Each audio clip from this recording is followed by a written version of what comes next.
মা দীর্ঘশ্বাস ছেড়ে বলল, তোর শ্বশুর কিছুক্ষণ আগে কল দিয়েছিল, কালই জামাইয়ের সঙ্গে তোর ডিভোর্স হবে। বাবা জানে? তোর বাবার কাছে কল দিয়েছিল। সব কিছু শুনে সেই থেকে বসে আছে। মন খারাপ করার কি দরকার মা?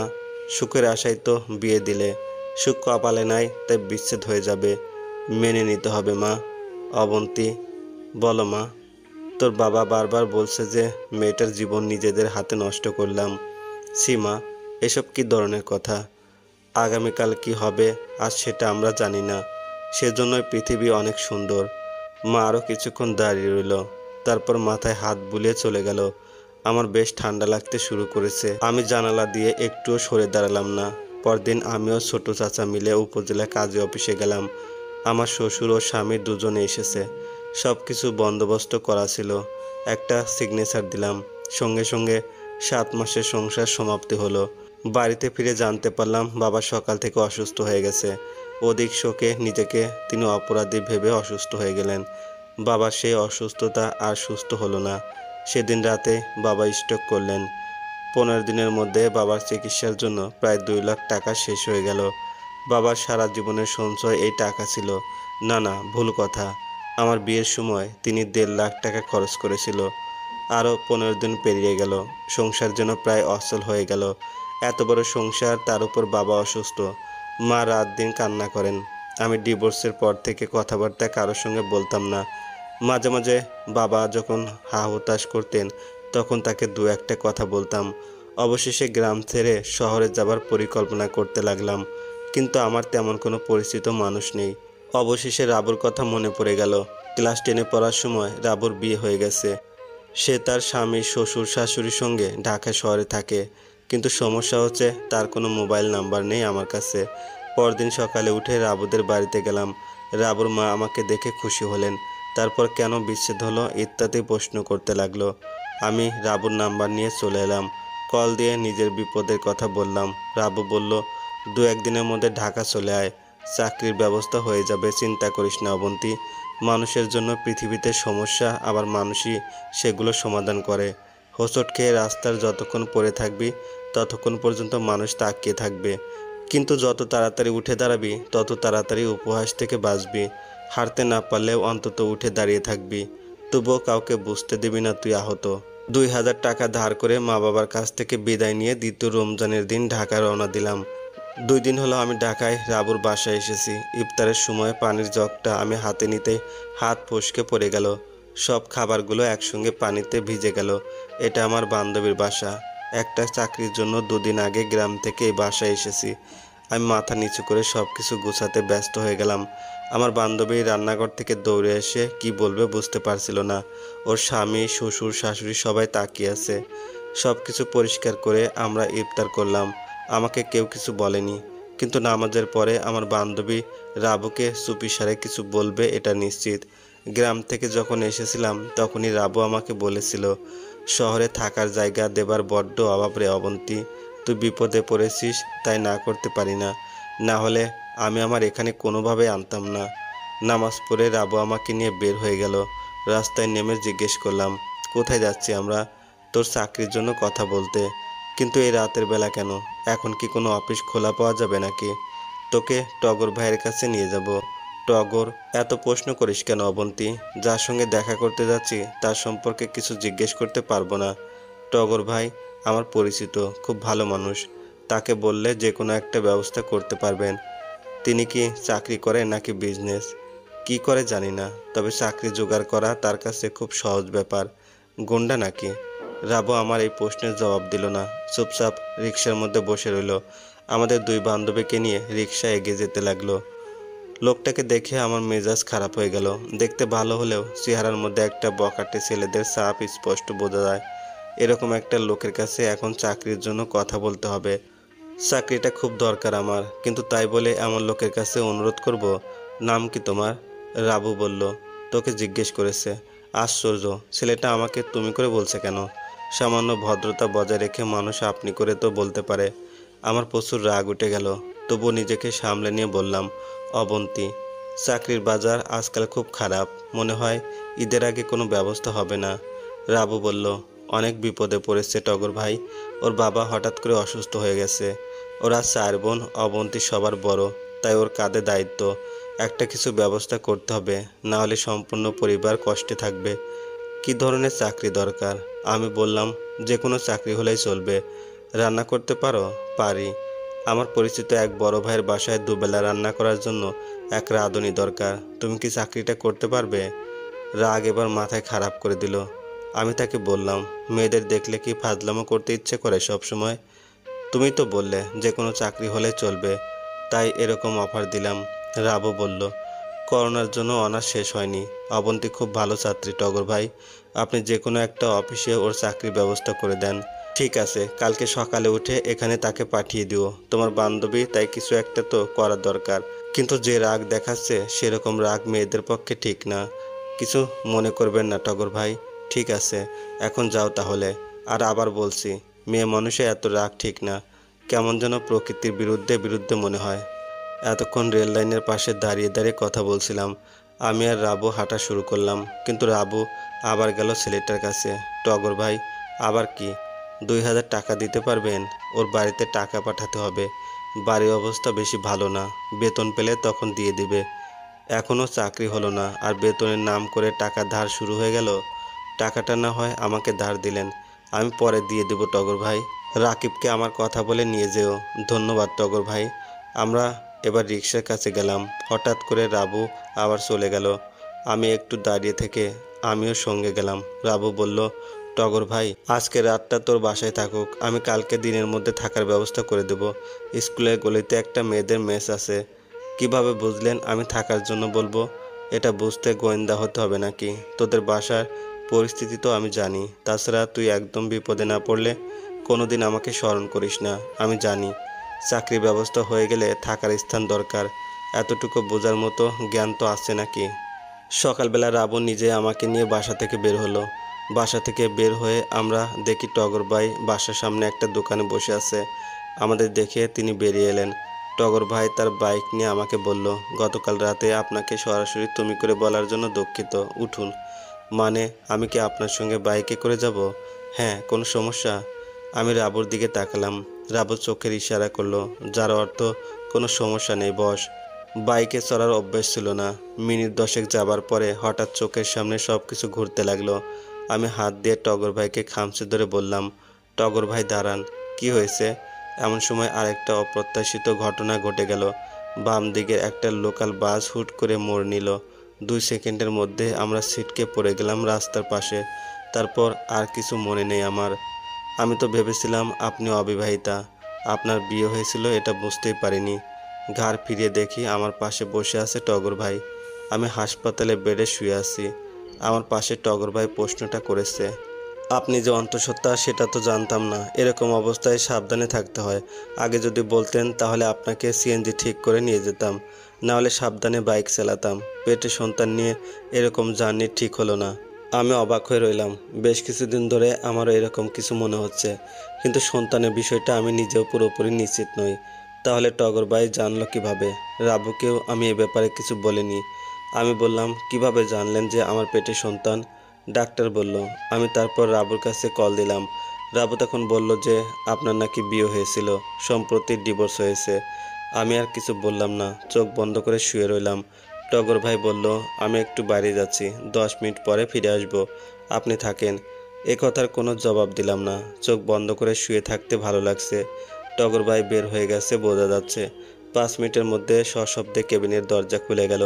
আমি চোখ মেলে তাকে দেখি 4 জন লোক দাঁড়িয়ে আছে। একজন কানে মোবাইল ধরে আছে। সে বলল, এই মেয়ে, তোমার নাম অবন্তী? আমি মাথা নেড়ে হ্যাঁ বললাম। এদের কাউকে চিনতে পারি নাই। লোকটা তার মোবাইলে কাকে যেন বলল, পাওয়া গেছে স্যার, এখানে শেষ করে দেব নাকি হাত পা বেঁধে তুলে নিয়ে আসবো? আমার কলিজা কেঁপে উঠল। লোকটা মোবাইল পকেটে রেখে তার সঙ্গে আরেকজনকে বলল, একে নিয়ে যেতে হবে, হাত পা বেঁধে ফেল। আমি বললাম, আপনারা কারা? আমাকে কেন নিয়ে যাবেন? সাদা রঙের প্যাকেটটা কোথায়? কিসের প্যাকেট? আমি তো কোনো প্যাকেট সম্পর্কে কিছু জানি না। এমন সময় টগর ভাইয়ের কণ্ঠ শোনা গেল। সে দরজার সামনে দাঁড়িয়ে লোকগুলোর পিছন থেকে বলল, কি ব্যাপার, এখানে এত মানুষ কেন? সবাই পিছনে ফিরে তাকালো। যে লোকটা আমার সঙ্গে কথা বলছিল সে বলল, টগর তুই? আপনারা এখানে কি করেন? এই মেয়েকে নিতে এসেছি। কেন? অনেক কাহিনী, পরে সব কিছু বুঝিয়ে বলবো। তুই এখানে কেন তাই বল। এই মেয়ে আমার পরিচিত, আমি তাকে এখানে ভর্তি করেছি, সুতরাং তার বিষয়ে যা বলার সবটা আমার সঙ্গে বলেন। বলিস কি? তোর কীরকম পরিচিত? যেভাবে হোক সেটা বড় কথা নয়, এখন বলেন ঘটনা কি। লোকটা কিছু না বলে মোবাইল বের করলো, তারপর কাকে যেন কল দিল, তারপর বলল, ভাই এখানে টগর আছে। আর এই মেয়ে তো টগরের পরিচিত। তারপর ওপাশ থেকে কিছু শুনলো, মোবাইল রেখে দিয়ে টগরকে বলল, হাসপাতালের মধ্যে কোনো ঝামেলা করলাম না টগর, রাতের মধ্যে ওই প্যাকেট সিরাজ ভাইয়ের কাছে পাঠিয়ে দিবি, না হলে কিন্তু ভাই নিজে কিছু একটা করে ফেলবে। টগরকে কিছু বলার সুযোগ না দিয়ে তারা সবাই রুম থেকে বেরিয়ে গেল। টগর ভাই আমার কাছে চলে এলেন। এতক্ষণে বুকের ভিতর জমানো ভয় খানিকটা কমেছে, কিন্তু তারা কিসের প্যাকেটের কথা জিজ্ঞেস করছে সত্যিই জানি না। আমি বললাম, আমি বাসায় যাব। টগর ভাই অবাক হয়ে বললেন, এ অসুস্থ শরীরে বাসায় কেন? আমি ঠিক আছি, আপনি যে অফিসে নিয়ে যেতে চেয়েছিলেন সেখানে কি আজ যাওয়া যাবে নাকি আগামীকাল? কালকে গেলে হবে। তাহলে বাসায় চলেন। ঠিক আছে, ব্যবস্থা করি। একটা কথা জিজ্ঞেস করতে পারি? করেন। ওই খারাপ লোকগুলো আপনার পরিচিত ছিল তাই না? এদের সঙ্গে আপনার সম্পর্ক কি? কোনো সম্পর্ক নেই, এলাকার এক নেতার সঙ্গে চলাচল করে। কিন্তু আপনি বলেন তো ওরা কিসের প্যাকেটের খোঁজ করছে? আমি জানি না, মনে হয় কোথাও একটা গন্ডগোল আছে। ঠিক আছে, চিন্তা করবেন না, আমি রাতে সিরাজ ভাইয়ের সঙ্গে দেখা করে সব কিছু বলবো। আপনার সঙ্গে এইসব মানুষের খুব খাতির তাই না টগর ভাই? আছে কিছুটা। আমার চাকরির ব্যবস্থা হয়ে গেলে আপনার সঙ্গে কোনো যোগাযোগ রাখবো না। ঠিক আছে, রাখতে হবে না, এমনিতেই কেউ যোগাযোগ রাখে না, এতে আমি কিছু মনে করি না, খুব স্বাভাবিক বিষয়। আপনার পরিবারে কে কে আছে? এক বোন আছে আর কেউ নেই। সে কোথায়? রংপুর, ওর স্বামীর সাথে থাকে। সেও মনে হয় আপনার সঙ্গে কথা বলে না তাই না? টগর ভাই এই প্রশ্নের জবাব দিল না, কিছুক্ষণ তাকিয়ে রইল আমার দিকে, তারপর দীর্ঘশ্বাস ছেড়ে উঠে গেল। আশ্চর্য এক মানুষ। তবে আমি এখনও ওই ভয়ঙ্কর লোকগুলোর কথা চিন্তা করে যাচ্ছি। কিসের প্যাকেট কী ছিল সেখানে, যার কারণে এরা আমাকে তুলে নিয়ে যেতে এসেছে? মাদকদ্রব্য নাকি? হায় আল্লাহ! ভদ্র মহিলার বয়স 40-এর কাছাকাছি, হলুদ রঙের শাড়ি পরে বসে আছে, মুখ ভর্তি পান, তার এক হাতে চুড়ি ভর্তি আর অন্য হাত খালি। আমার দিকে তাকিয়ে বললেন, রাত 10টার মধ্যে বাসায় ফিরতে হবে, কারণ 10টার পরে আর কাউকে দারোয়ান ঢুকতে দেবে না বাসায়। টগর ভাই বললেন, অফিসে চাকরি করবে, রাস্তায় মাঝে মাঝে তো জ্যাম থাকে, গেট খোলা হবে না কেন? ভাড়া দিয়ে তো থাকবো তাই না? আমার বিল্ডিংয়ের মধ্যে কেউ রাত 10টার পরে বের হতে পারে না। তবুও মাথায় রাখবেন বিষয়টা। তার চাকরি হবে বনানী, আর বনানী থেকে উত্তরা আসতে মাঝে মাঝে দেরি হতে পারে। দেখা গেল রাত 8টার দিকে ছুটি হয়েছে। ঠিক আছে, বুঝতে পারছি টগর, সমস্যা নেই। যদি 2-1 দিন বিপদে পড়ে সেটা দেখা যাবে। আমি সন্ধ্যার পরে নিজের জিনিসপত্র গুছিয়ে মেসে চলে এলাম। একটা 3 রুমের ফ্ল্যাটের মধ্যে আমি সহ মোট 7 জন থাকবো। 3 জন পড়াশোনা করে, বাকি 3 জনই জব করে।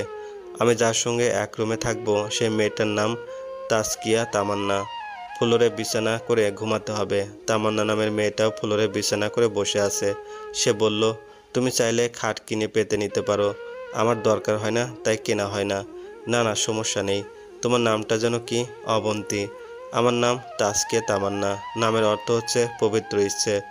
বয়স আনুমানিক আমার চেয়ে বেশি হবে। কাছে একটা গার্মেন্টসে চাকরি করে, সুপারভাইজার।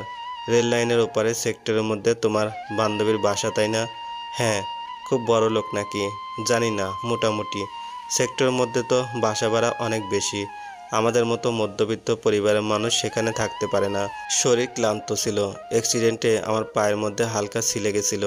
খুব বেশি ক্ষতি হয়নি, তবে টগর ভাইয়ের হাতে ব্যান্ডেজ করা হয়েছে। রাত 11টার দিকে টগর ভাই আমাকে কল দিলেন। তার কাছে আমার নাম্বার নেই, নিশ্চয়ই রাবুর কাছ থেকে নিয়েছে। রাবুর ভালো নাম রাবেয়া, আমরা সব সময় তাকে রাবু বলে ডাকি। হ্যালো, আমি টগর বলছি। বলেন, আপনি সেদিন গ্রাম থেকে আসার সময় বাসের মধ্যে আপনার পাশের সিটে কি একজন মহিলা বসেছিল? আমি খানিকটা অবাক হয়ে গেলাম, তারপর নিজের কৌতূহল লুকিয়ে বললাম, হ্যাঁ, সেই মহিলা আপনার ব্যাগের ভিতরে একটা সাদা প্যাকেট রেখেছিল। ওরা সেই প্যাকেট চাইছে। ওটা আপনি কোথায় রেখেছেন? এবার আরও অবাক হলাম, আমি তো এসবে কিছু জানতাম না। তাছাড়া কিছুক্ষণ আগে সব বের করে গুছিয়ে রেখেছি, সেখানে কোনো সাদা প্যাকেট ছিল না। বললাম, টগর ভাই, আমি জানি না সেটা কোথায়। দয়া করে আমার কাছে সত্যিটা বলেন, না হলে খুব বিপদ হতে পারে। আশ্চর্য, আপনি আমার কথা বিশ্বাস করছেন না কেন টগর ভাই? আমি ওটা দিয়ে কী করব? ঠিক আছে, সমস্যা নেই, আমি দেখি কি করা যায়। আমি না বলা পর্যন্ত আপনি বাসা থেকে বের হবেন না। টাকা পয়সা লাগলে রাবেয়ার কাছে বলবেন, আপাতত বাসায় থাকেন। চাকরি বিষয়টা একটু সমাধান করি, তারপর আপনার চাকরির ব্যবস্থা করা হবে। আপাতত বাসায় বসে থাকেন, ঘুমান, যা ইচ্ছে করেন। কল কেটে গেল। আমি সেদিন গ্রাম থেকে ঢাকায় আসার কথা ভাবতে লাগলাম। আমার পাশে এক মহিলা ছিল। আমি প্রায় সারাক্ষণ ঘুমিয়েছিলাম। আমার ব্যাগটা ছিল পায়ের কাছে।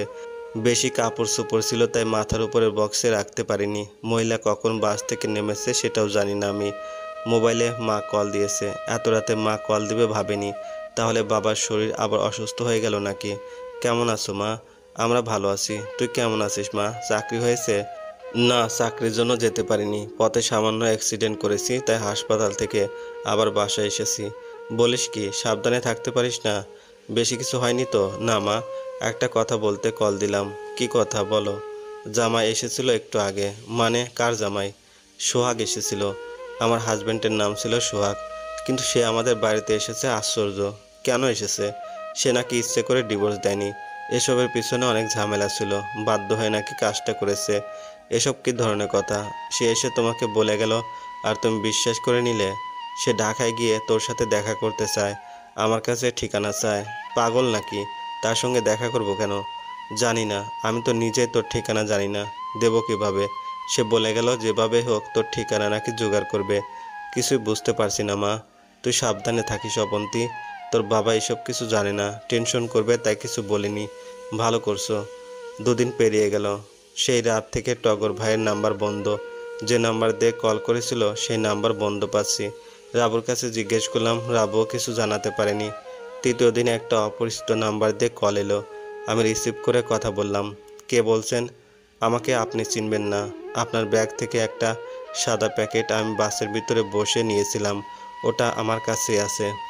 কে আপনি? তাছাড়া আপনি আমার ব্যাগের ভিতর থেকে কেন নিয়েছেন?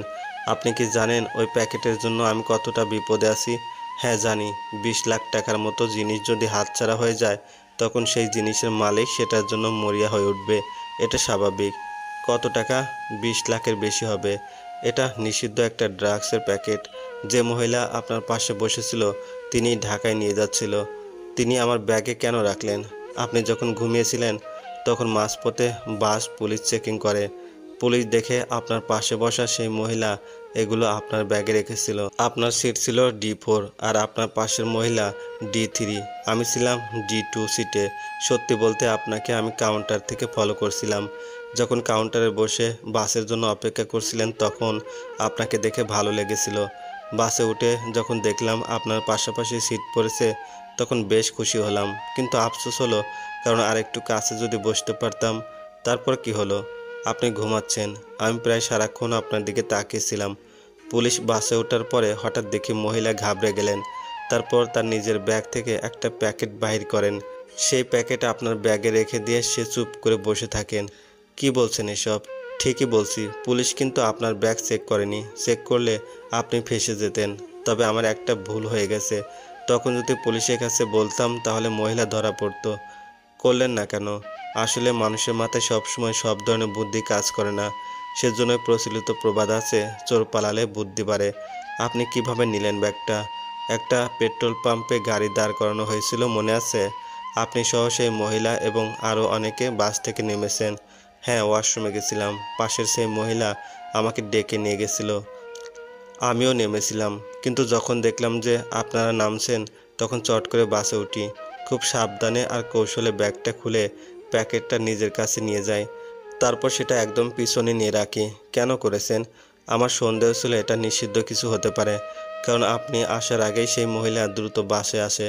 তারপর আপনার ব্যাগ খুলে ওটা নিজের রাখা প্যাকেট খুঁজে বেড়ায়। কিন্তু তাকে হতাশ হতে হয়েছে, কারণ সেটা অলরেডি আমি সরিয়ে ফেলি। কি দরকার ছিল ভাই বলেন? ওরা যদি সেটা নিয়ে যেত তাহলে আমি এমন বিপদে পড়তাম না। এভাবে বাসায় লুকিয়ে থাকতে হতো না। সব দোষ আপনার। আমি জানি। বাস থেকে নেমে আপনাকে আমি হারিয়ে ফেলি। প্যাকেটের ভিতরে ড্রাগসগুলো দেখে আর সেগুলোর দাম শুনে আমি রীতিমতো অবাক হলাম। তখনই বুঝতে পারি যে আপনার উপর বিপদ আসবে। আপনি আমার নাম্বার পেলেন কিভাবে? কাউন্টার থেকে। আমরা যে বাস কাউন্টার থেকে উঠেছি সেখানে আমার এক পরিচিত লোক আছে। তাকে বললাম D4 সিটের যাত্রীর নাম্বার জোগাড় করতে হবে। আমাদের ভ্রমণের তারিখ ও বাসের কোচ নাম্বার বললাম। আমার সেই পরিচিত ভাই আপনার নাম্বার ম্যানেজ করে দিয়েছে। আপনি দয়া করে ওদের জিনিস ফিরিয়ে দেন, তাহলে ওরা আমার পথ থেকে সরে যাবে। ওদের জন্য আমি চাকরি করতে পারি না। কি বলেন এসব? আমি তো তাদের পুলিশের কাছে ধরিয়ে দিতে চাই, আর সেজন্য সবচেয়ে বেশি সহযোগিতা করবেন আপনি। আমি কিভাবে? ওরা আপনার উপর নজর রাখবে, আর সেই সুযোগটা আমরা কাজে লাগাবো, তাদের ধরিয়ে দেবার সুযোগ পাবো। কিন্তু দেখুন, এরা খুব খারাপ একটা চক্র। এরকম অনেক ভালো মানুষ তারা ড্রাগসের মাধ্যমে শেষ করে দিচ্ছে, মারাত্মক বিষ ছড়িয়ে দিচ্ছে সমাজে। এদের আইনের হাতে তুলে দেওয়া আপনার আমার কর্তব্য। আপনি নিজে তো সব কিছু করতে পারেন, আমি তো তাদের চিনি না। তারা তো আপনার সঙ্গে যোগাযোগ করে, কারণ তারা ভেবেছে আপনি সেগুলো সরিয়ে ফেলেছেন। এখন আমাকে কি করতে হবে? আপনি আপনার ঠিকানা দিন, আমি আপনার সঙ্গে দেখা করব। তারপর আমরা দুজন মিলে পুলিশের কাছে গিয়ে সব কিছু তাদের বলবো। তারপর তারাই বলে দিবে আমাদের কি করতে হবে। আপনাকে কেমন যেন সন্দেহ হচ্ছে। আপনি কি ওদের দলের কেউ? ঠিকানা বের করার জন্য বা আমাকে? টুট টুট শব্দ করে কলটা কেটে গেল। আমি মোবাইলের স্ক্রিনে তাকিয়ে রইলাম। তারপর নিচ থেকে কল ব্যাক করলাম, কিন্তু নাম্বার বন্ধ। আশ্চর্য! মোবাইল বিছানায় রেখে জানালা ধরে দাঁড়িয়ে রইলাম। আকাশে কিছু হালকা মেঘ জমেছে, তার ফাঁকে ফাঁকে সূর্য উঁকি দিচ্ছে। আমি আমার একটা হাত গ্রিলের সঙ্গে রাখলাম। বিপদ যেন আমার ছায়া সঙ্গী হয়ে গেছে। অথচ বছরখানেক আগে আমার জীবন অন্যরকম ছিল।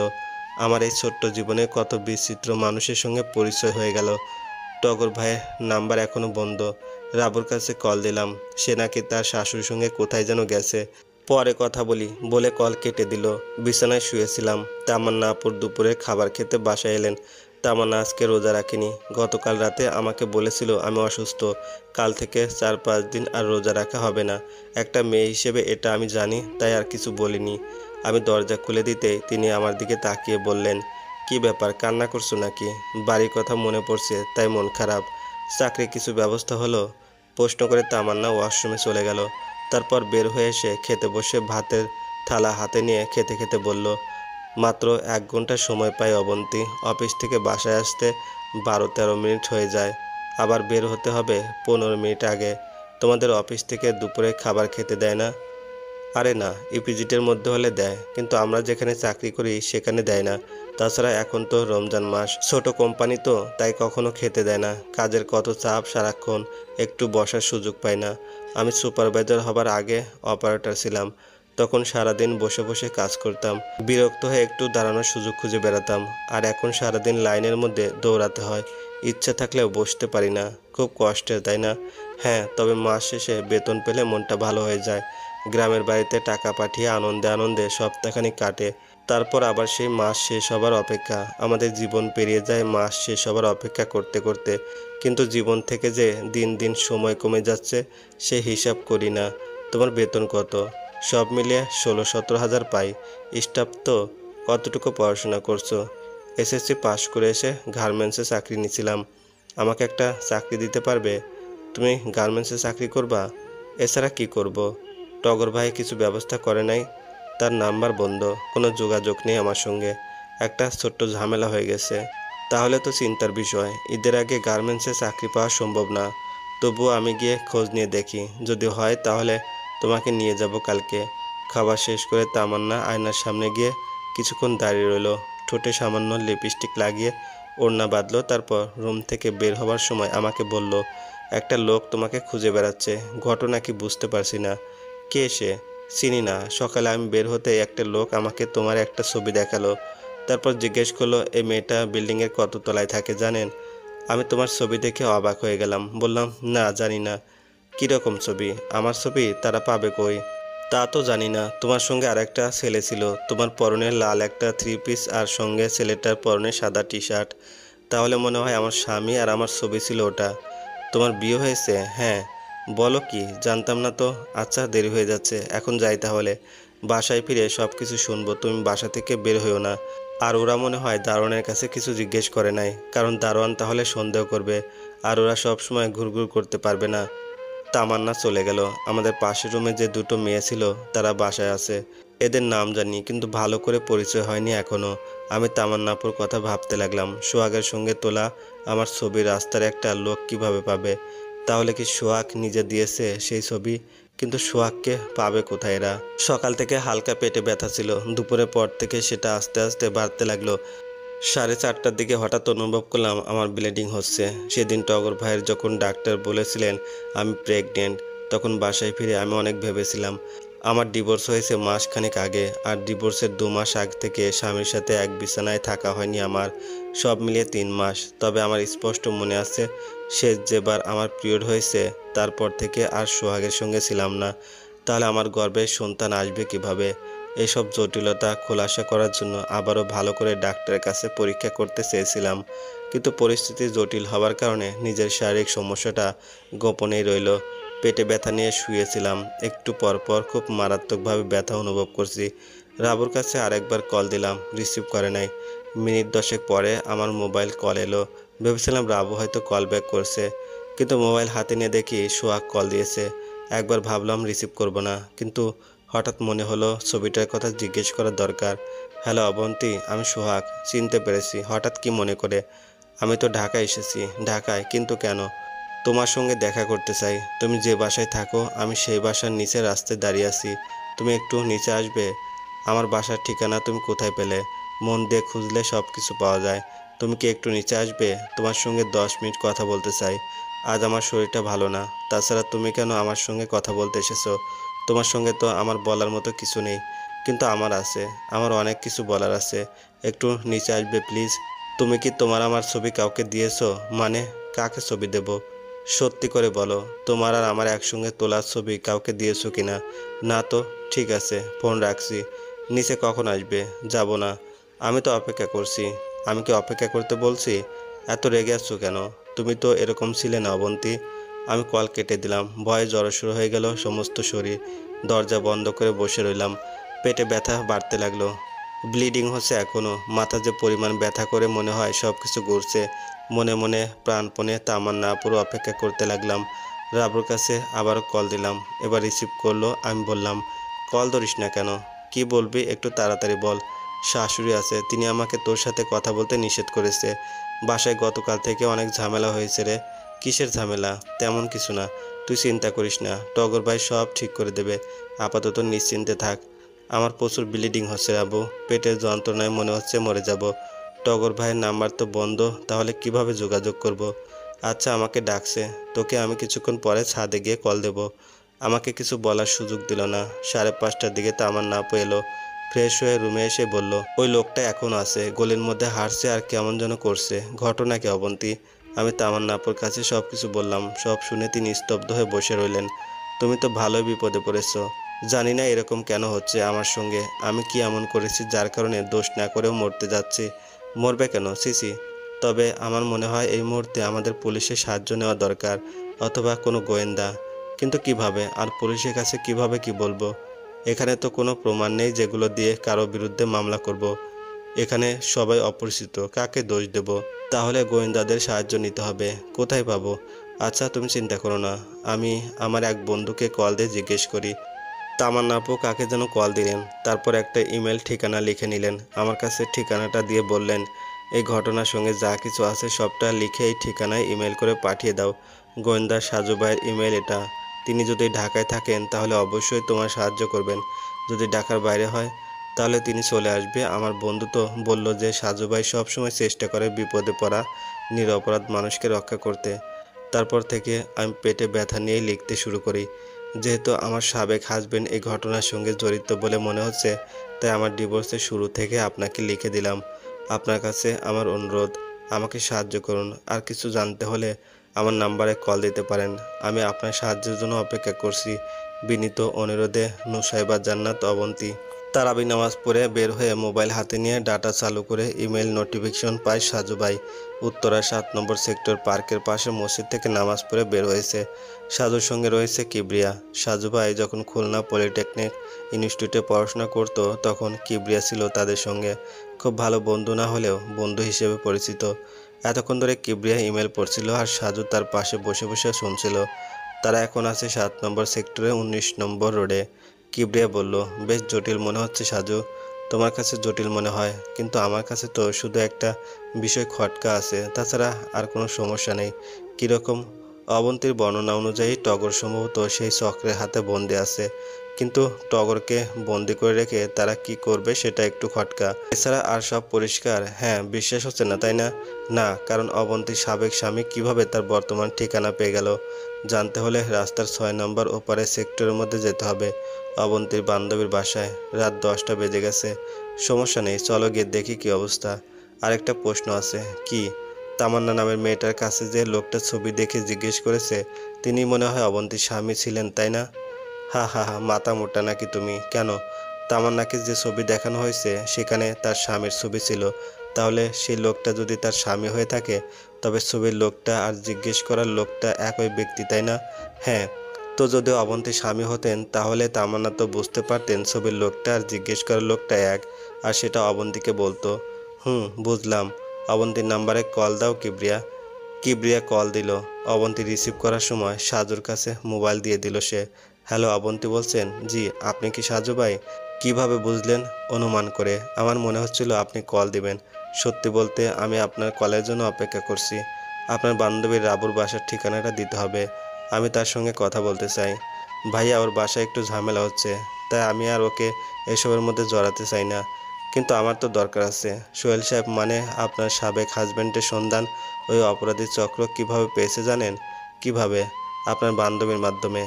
কিন্তু সোহাগের ঠিকানা এনে তাকে এসবের মধ্যে কেন জড়ানো হবে? কারণ আপনার দুর্বলতা ছিল তার প্রতি, সেজন্য তাকে ব্যবহার করা হচ্ছে। আমি আপনাকে পরে সব কিছু বুঝিয়ে বলবো, এখন ঠিকানা দেন। অবন্তী ঠিকানা দিয়ে দিল। সাজু ভাই বললেন, আপনার পেটে ব্যথা কমেছে? একটু কমেছে। বাসের ভিতরে বসে কথিত যে লোকটা আপনার ব্যাগ থেকে ড্রাগস নিয়ে গেছে, সেই লোকটার নাম্বারও আমাকে দিয়ে দেন। ফোন পকেটে রেখে বাইক নিয়ে রওনা দিল সাজু ভাই ও কিবরিয়া। রাতের স্নিগ্ধ বাতাস আর ব্যস্ত শহরের রাস্তা দিয়ে এগিয়ে যাচ্ছে দুজন। কিবরিয়া বলল, আমার কাছে বেড়াতে এসেও তুমি নতুন কাজে জড়িয়ে গেলে তাই না বন্ধু? হ্যাঁ, কাকতালীয়। যদি গ্রামের বাড়িতে থাকতাম বা অন্য কোনো শহরে তাহলে একদিন লেগে যেত উত্তরে আসতে। অবন্তী ও তামান্না নিজেদের রুমে দরজা বন্ধ করে বসে আছে।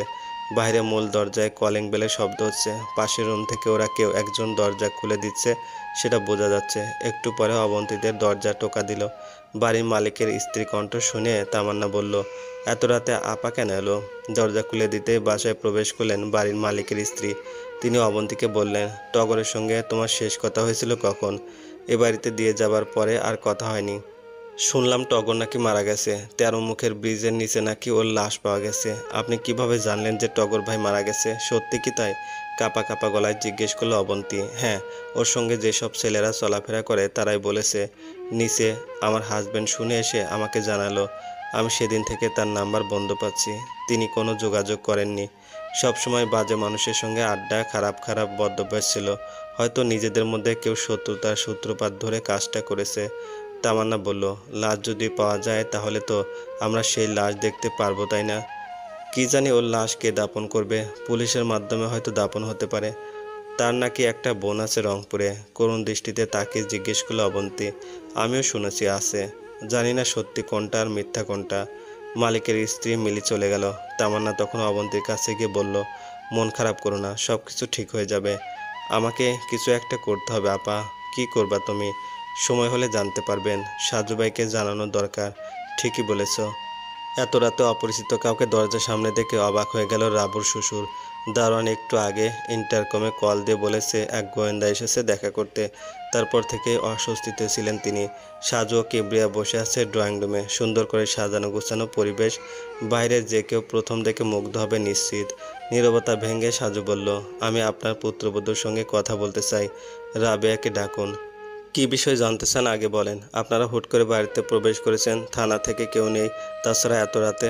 আপনি ভয় পাবেন না, আমি তার কাছে শুধু দুটো প্রশ্ন করতে এসেছি। আপনার সামনে তাকে জিজ্ঞেস করা হবে। তাকে ডাকুন। রাবেয়ার ড্রয়িং রুমে এলো। সাজু ভাই রাবেয়ার দিকে তাকিয়ে বলল, অবন্তী গ্রামের বাড়ির ঠিকানা ও তার স্বামীর সব পরিচয় অজ্ঞাত কাউকে জানানো হয়েছে। কাজটা করেছেন কবে? রাবুর শ্বশুর বলল, বৌমা এসব জানবে কিভাবে? আমি যাকে প্রশ্ন করেছি সে জবাব দেবে। রাবু বলল, আমি কাউকে পরিচয় দেইনি। পরিচয় দিয়েছেন কিনা সেটা জিজ্ঞেস করিনি। কাকে দিয়েছেন আর কবে দিয়েছেন সেটা জানতে চাই। সুতরাং বুঝতে পারছেন যে আমি সম্পূর্ণ নিশ্চিত যে কাজটা আপনারা করেছেন। রাবু চুপ করে রইল। তার শ্বশুর বলল, কেন জোরাজুরি করছেন? আমরা কেন আর এক মেয়ের পরিচয় অন্য কাউকে দেব?